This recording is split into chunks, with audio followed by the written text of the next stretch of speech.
Imagine joining a self-help group to fix your anxiety. They tell you they can clear your mind, improve your relationships, unlock your full potential. It sounds reasonable. It costs a little money, but that's fine. Therapy isn't cheap either. 5 years later, you've spent $50,000. Your family hasn't heard from you in 2 years. And if you try to leave, they will destroy you. This isn't a fictional cult from a Netflix documentary. This is happening right now, in major cities across the world, in gleaming buildings with smiling staff and celebrity endorsements. And recently, people have had enough. Today we're going into everything. What Scientology actually is, how it controls some of the most famous people on the planet, what they believe behind closed doors, what they do to children, and why thousands of ordinary people have started showing up outside their buildings demanding answers. Let's go. To understand why Scientology is so controversial, you first need to understand where it came from. It didn't start as a religion. In 1950, a science fiction writer named L. Ron Hubbard published a book called Dianetics. It wasn't presented as spiritual or religious. It was presented as a self-help system, a form of mental therapy that Hubbard claimed could cure almost anything. Trauma, anxiety, physical illness, even poor eyesight. The core idea was something called the reactive mind. Hubbard claimed that humans store painful memories called engrams in a part of their mind that operates below conscious awareness. These engrams apparently cause all of our suffering, our fears, our failures. And the only way to remove them was through a process Hubbard invented called auditing. Auditing involves sitting with a trained Scientology official and talking through your memories while holding two metal cylinders connected to a device called an E-meter. The E-meter measures galvanic skin response, essentially how much your hands sweat. And Scientology officials use this to identify which memories are causing you harm. It sounds like therapy. It looks like therapy. But here's the first problem. Every single thing you say during an auditing session is recorded and kept permanently in your file. Hubbard himself had a complicated history before Dianetics. Former associates claimed he had told them years earlier that the best way to make real money was to start a religion. In 1953, 3 years after Dianetics was published, that's exactly what he did. The Church of Scientology was officially incorporated in December 1953. The self-help system became a religion overnight, and with that came tax exemption, legal protections, and a level of institutional power that no self-help book could ever have. But who was L. Ron Hubbard, really? Because the man his followers described as a visionary, a genius, a spiritual pioneer, looked very different in private. Recorded lectures from the early 1950s reveal a man whose views were deeply troubling, even by the standards of the time. In a 1952 lecture, Hubbard made openly racist comments about Black Americans in the South. In another recorded session from December 1952, he mocked the Prophet Muhammad, referring to him dismissively as a small-town booster, whose religious movement was simply a business decision. These weren't private diary entries. These were lectures delivered to his followers. And then, there is perhaps the most extraordinary quote of all. In an October 1953 lecture, just 2 months before officially incorporating the Church of Scientology as a religion, Hubbard said this about the concept of God. We invent God. Not we believe in God. Not we seek God. We invent God. The man who was about to found one of the most controversial religious organizations in history apparently didn't believe religion led anybody anywhere. His own words. Whether Scientology was ever genuinely spiritual to its founder, or whether it was always something else entirely. That one sentence makes the answer difficult to avoid. And Scientology is always publicly claimed to be compatible with other religions. Their recruitment literature explicitly tells Christians, Muslims, and people of all faiths that Scientology won't interfere with their existing beliefs. But in a confidential 1968 lecture, part of the Class 8 series, only available to the most senior members, Hubbard said something very different. He told his followers that Christianity itself was not divinely inspired. It was, according to Hubbard, based on implanted false memories placed into human minds around 600 BC, part of the same alien memory system he called R6. And Jesus Christ? In Hubbard's own words, There was no Christ. The man on the cross, Hubbard explained, was simply a figure from those implanted alien memories. The reason humans feel sympathy for a crucified man, the reason Christianity spread across the entire world, was not faith. It was extraterrestrial brainwashing from over 2,000 years ago. This lecture was confidential. Ordinary members were never meant to hear it. People who had spent years and tens of thousands of dollars working their way through the levels. The same people being told publicly that Scientology respected their existing faith. Had no idea their founder privately believed their religion was alien mind control. So the question isn't just what Scientology is. The question is, did its founder ever believe any of it himself? Before we go any deeper, there's something you need to understand. Scientology didn't just attract the attention of ordinary people. It attracted the attention of the most powerful government on Earth. What you're about to see are real FBI documents. Declassified files that sat in government archives for decades before becoming public. They are not allegations from former members. They are not conspiracy theories. They are the United States government's own words. Let's start at the beginning. By 1950, the same year Dianetics was published, the FBI had already opened a file on L. Ron Hubbard. FBI file number 44, dated December 1960, reveals what the Bureau had quietly documented about the man behind Scientology. The file references a 1950 article from Look magazine titled, and this is the FBI's own description, Dianetics, Science or Hoax. It describes Hubbard not as a visionary or a therapist, but as an obscure writer of pseudoscientific pulp fiction. But it gets worse. The same file documents that Hubbard's own wife, in divorce proceedings, claimed he was hopelessly insane and had subjected her to what the court documents called scientific torture experiments. The file notes that competent medical advisors had recommended Hubbard be committed to a private psychiatric facility. The FBI's own assessment of people who had direct contact with Hubbard was that he was, and this is their exact language, a crackpot of doubtful mental background. This document was sent directly to the CIA. Now here's where it gets complicated. In 1951, just 1 year after Dianetics was published, a signed statement appeared. It was from Sarah Northrop Hubbard, Hubbard's wife, the same woman who had made those explosive claims in court. The statement reads, "I do hereby state that the things I have said about L. Ron Hubbard in courts and the public prints have been grossly exaggerated or entirely false." She goes on to say she had begun to realize that Dianetics may be the only hope of sanity in future generations. A woman who had accused her husband of being hopelessly insane and conducting scientific torture experiments signed a statement calling his work the only hope for humanity's sanity. She also noted she was under enormous stress and that advisors insisted it was necessary for her to make the statement. Whether that statement was made freely or whether something else was happening, nobody can say for certain, but the timing is difficult to ignore. Then came January 1963. U.S. Marshals raided the founding church of Scientology in Washington, D.C. They seized e-meters and religious literature, and Scientology did something extraordinary. They didn't just protest internally, they went straight to the top. FBI file number 73 shows a letter written directly to President John F. Kennedy at the White House.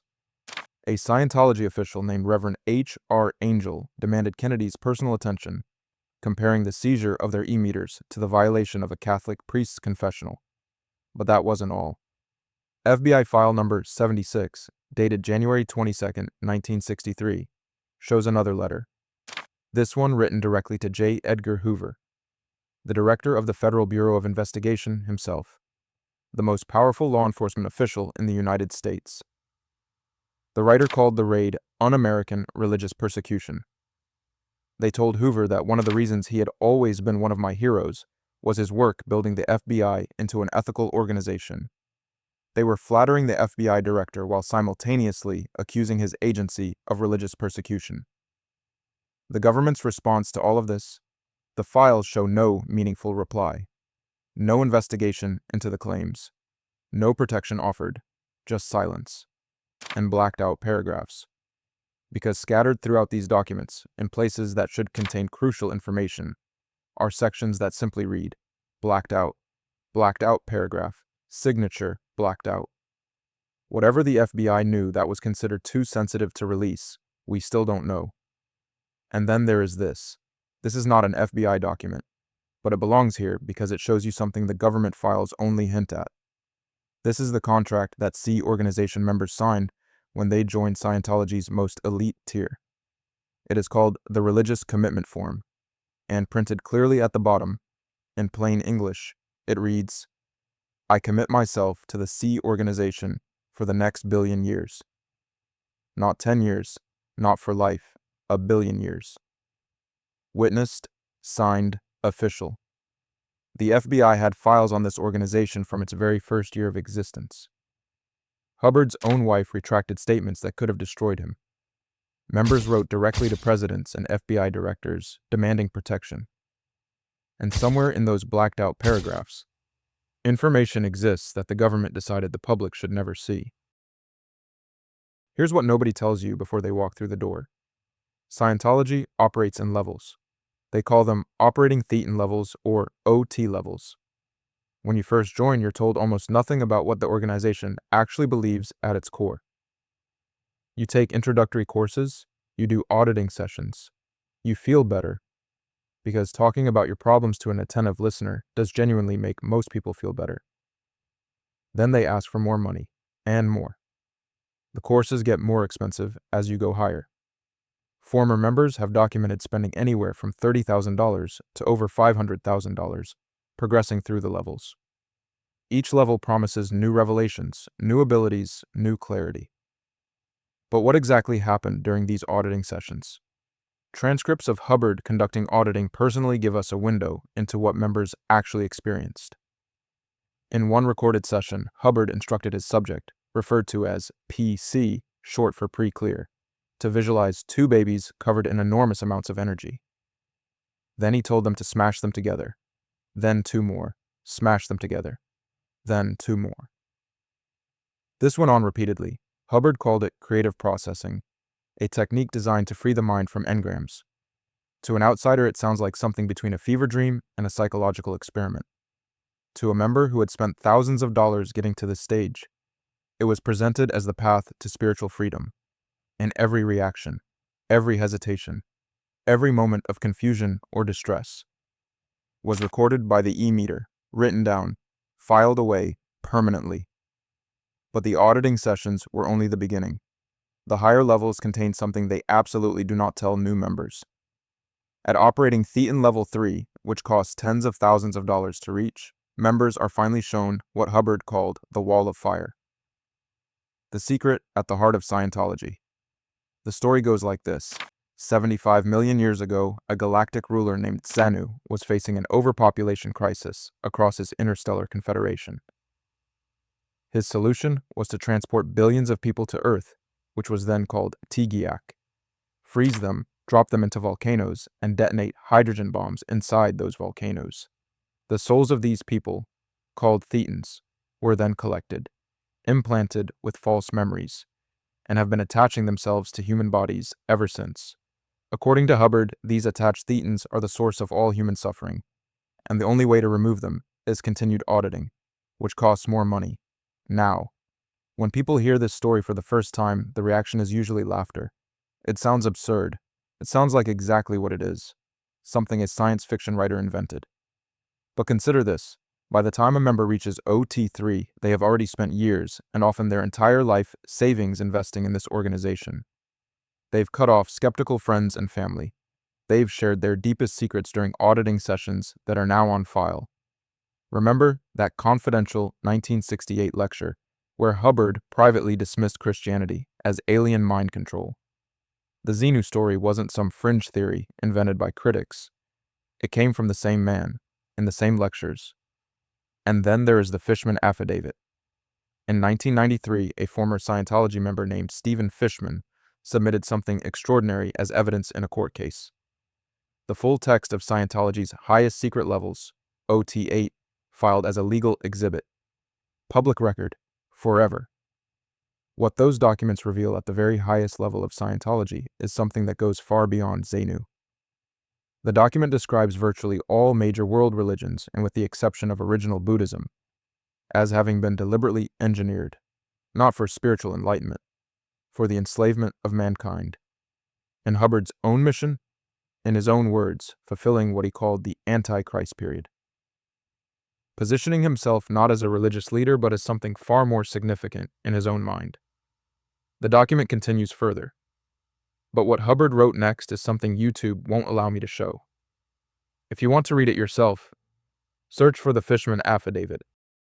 Leaving isn't just ideologically difficult, it's practically terrifying, because by the time you know any of this, they already know everything about you. This is the question everyone asks. How does an organization with beliefs this extraordinary attract some of the most famous and intelligent people in the world? The answer is, they don't recruit celebrities the same way they recruit everyone else. Scientology has a dedicated division called the Celebrity Center. There are celebrity centers in Los Angeles, New York, Nashville, Paris, and several other cities. They exist for one purpose: to recruit and retain high-profile members. Celebrities get a completely different experience to ordinary members. Private auditing, personal attention from senior officials, luxury facilities, a community of equally famous peers. And for a celebrity, the appeal makes sense on a surface level. Fame is isolating. You can't trust most people around you. You're surrounded by people who want something from you. Scientology offers a community that seems, at first, completely genuine. Tom Cruise has been a member since the mid-1980s. He has described Scientology as the most important thing in his life. But former members who were inside the Celebrity Center tell a very different story. They describe celebrities being deliberately insulated from the darker aspects of the organization, being shown only the best version of Scientology, while ordinary members, many of whom were struggling financially, worked exhausting hours for almost no pay at facilities nearby. There's also the matter of the files. Every auditing session ever conducted on every member is on record. Former executives who have since left the organization have claimed these files are used as leverage. If a celebrity tries to leave or speaks critically, their most private confessions are sitting in a filing cabinet somewhere. Whether that constitutes blackmail depends on who you ask. You might be thinking, okay, this is disturbing, but surely they wouldn't do this to children. In 1961, the Hubbard Communications Office in St. Hill Manor, Sussex, England, issued an internal bulletin. It was called the Children's Security Check. This wasn't a rogue document. It wasn't leaked by a disgruntled employee making things up. It was an official Scientology bulletin, stamped, formatted, and distributed to organizations worldwide. It is real. It has been verified by journalists, lawyers, and former members for decades. And what it describes is extraordinary. The document outlines a formal interrogation process using an e-meter to be conducted on children between the ages of 6 and 12. 6 years old. While connected to the device, children were asked questions.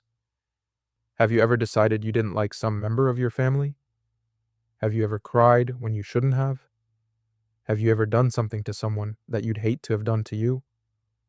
Do you have a secret? Read that last one again. A 6-year-old child holding metal cylinders connected to a machine.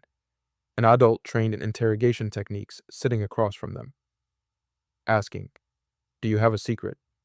And every single answer, every response, every reaction detected by the meter was written down, recorded, filed away permanently in that child's folder within the organization. The Church of Scientology has never formally disowned this document. They have never issued a statement saying this practice was discontinued. When pressed by journalists, they have either declined to comment or claimed the document is being misrepresented. The document itself says otherwise. And this is perhaps the most important thing to understand about Scientology's relationship with children, particularly those born into Sea Org families.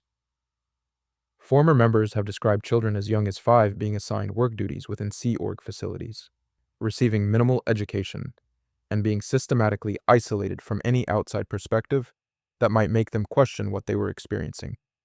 Because a child who grows up inside the organization never gets the moment of choice that adult recruits get. They don't walk through a door voluntarily. They're born behind it.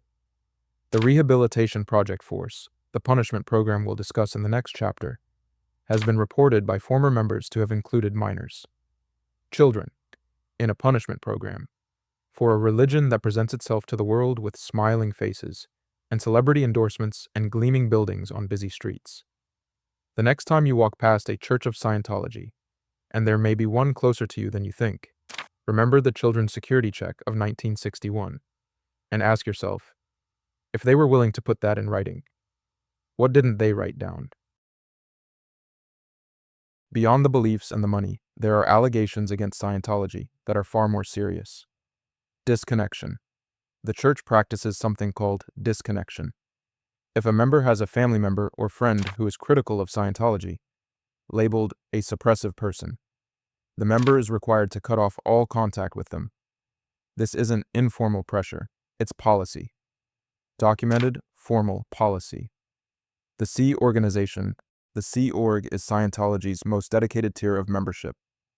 Members sign what's called a billion-year contract, symbolizing their commitment across all future lifetimes. In exchange for their service, they receive housing, food, and a small weekly allowance that multiple former members have documented as around $50 per week. Former Sea Org members have described working 100-hour weeks, being prevented from leaving facilities, being subjected to a punishment program called the Rehabilitation Project Force, which involved physical labor, restricted sleep, and social isolation. Lisa McPherson. On November 18, 1995, Lisa McPherson was driving through Clearwater, Florida, when she was involved in a minor traffic accident. She was physically unharmed, but as paramedics attended the scene, something happened. Lisa got out of her car and began removing her clothes. She walked down the street naked. When a paramedic guided her back and asked what she was doing, Lisa gave an answer that has stayed on the record ever since.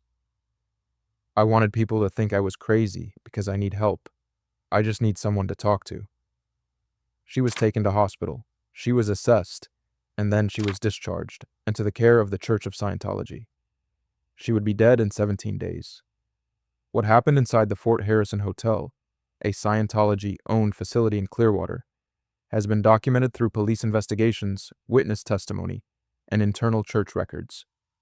Lisa was placed under the supervision of a woman whose medical license had been revoked in Arizona and who had never obtained one in Florida. A qualified nurse who was actually Lisa's personal friend and who wanted to help was pushed out of the room entirely. 20 people took turns watching Lisa around the clock. But according to documented testimony, they were not there to care for her in any conventional sense. They were instructed to watch her, not to speak to her. A security guard was stationed outside her door. As Lisa's condition deteriorated, she became increasingly distressed, hitting people, refusing food, trying to get away. She had no access to outside help. No one called an ambulance. On December 5th, as Lisa was being bathed, one of her watchers recognized signs of a medical emergency and raised the alarm. Instead of calling the hospital 5 minutes away, the decision was made to contact a Scientologist doctor 45 minutes away. That doctor later had his medical license suspended for prescribing medication to Lisa without ever physically examining her. Lisa's caretakers drove past 4 emergency rooms to reach him. By the time they arrived, Lisa McPherson was apparently already dead. When police came to the Fort Harrison Hotel the following day to investigate room 174, they found it had been completely cleaned and refurbished. The beds had been replaced. The room bore no resemblance to what witnesses had described. The autopsy told its own story. Lisa had arrived at the accident scene weighing approximately 140 pounds. Her body weighed 108 pounds. She was severely dehydrated, covered in bruises and insect bites. The Clearwater Police Department and Florida Department of Law Enforcement issued a formal criminal prosecution summary. Its conclusion was unambiguous. Lisa McPherson's death could and should have been prevented. 3 of her caregivers were charged with aggravated manslaughter. 2 were additionally charged with practicing medicine without a license. The investigators found the failure to provide basic care, food, nutrition, medicine, was so pronounced as to constitute culpable negligence. What the church's own internal policy documents show is perhaps the most important detail of all. When asked about their protocol for handling a member in acute mental distress, someone like Lisa, a church official, confirmed under questioning that the policy had not changed. Get them to sleep, get them quiet, get an immediate physical examination, and once they recover, audit them. There was a hospital 5 minutes away. After the criminal charges were filed, David Miscavige personally approached the state attorney with an offer. The church would donate $500,000 to the county's emergency medical services. It would pay nearly $200,000 in investigation costs. It would submit to monitoring and establish protocols with local hospitals. The state rejected the offer. The criminal charges were eventually dropped on a technical legal basis. A civil case was later settled out of court for an undisclosed amount. Lisa McPherson was 36 years old. The Church of Scientology denies any wrongdoing in all of the above. For decades, Scientology operated largely unchallenged. Their legal team was legendary, and deliberately so. Hubbard himself wrote extensively about using litigation as a weapon, describing the goal as not winning in court, but making the process so painful and expensive that critics simply gave up. It worked for a long time. Then the internet happened. A group called Anonymous, the decentralized online collective, launched Operation Chanology in 2008. Suddenly, thousands of people in Guy Fawkes Mass were outside Scientology buildings worldwide, handing out leaflets, chanting, live streaming. It was the first time ordinary people had pushed back at scale. But what's happening right now is different. Recent months have seen a significant surge in protests outside Scientology centers, particularly in the United States. Driven partly by a wave of documentaries, partly by high-profile former members speaking out publicly, and partly by a generation of young people who grew up with the internet and simply aren't afraid of the organization's legal threats the way previous generations were. People are showing up with cameras, with signs, with megaphones, shouting the names of people who former members say are being held inside against their will. Whether those people are actually inside, and whether they want to leave, remains unanswered, because the doors stay closed. Don't fall for their lies. Remember Lisa McPherson. Don't let Scientology win. All of my sources will be in a Google Drive linked in the description.